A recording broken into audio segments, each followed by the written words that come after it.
अक्कलकोवा police station हद्दीत दंगा काबू योजना सराव राबविण्यात आले। दंगा काबू योजना बस स्थानक अक्कलकोवा या ठिकाणी घेण्यात आले। सरावाप्रसंगी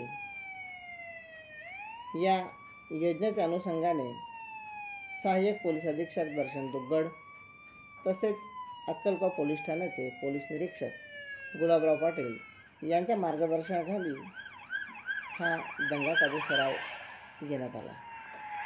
यावेळी अक्कलकोवा पोलीस ठाण्याचे पोलीस उपनिरीक्षक मनोज पाटील, सदाशिव वडगुले, भाऊसाहेब भगत तसेच तळोदा पोलीस ठाण्याचे सहाय्यक पोलीस निरीक्षक राजू लोखंडे आणि मोलगी पोलीस ठाण्याचे सहाय्यक पोलीस निरीक्षक विश्वासराव पावरा या ठिकाणी उपस्थित होते।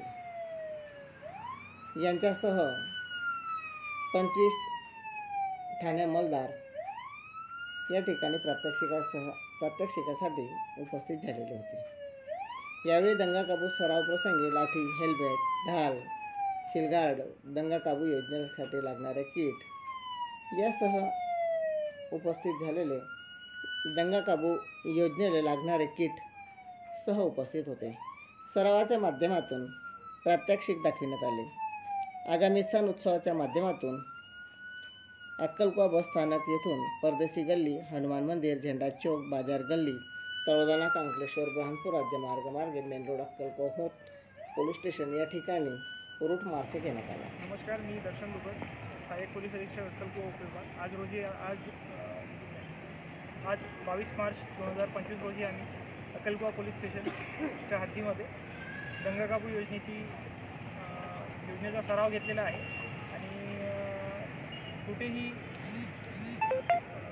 राज्यभरात असलेल्या कायदा व सुव्यवस्थेच्या परिस्थितीला हाताळण्यासाठी पोलीस दल हे सक्षम आहे हे दाखविण्यासाठी आम्ही आज रोजी या दंगा काबू योजनेची योजना केलेली होती आणि आम्ही यशस्वीरित्या या योजनेचा सराव घेऊन एक चांगला उपक्रम इथे राबविला आहे। आणि या अनुषंगाने मी एकच गोष्ट सांगू इच्छितो की तरुण मुलांनी आणि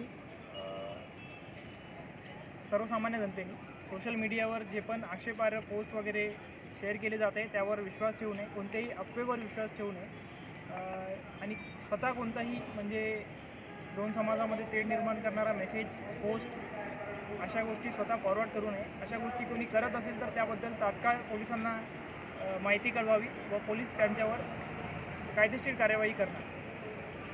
जय हिंद।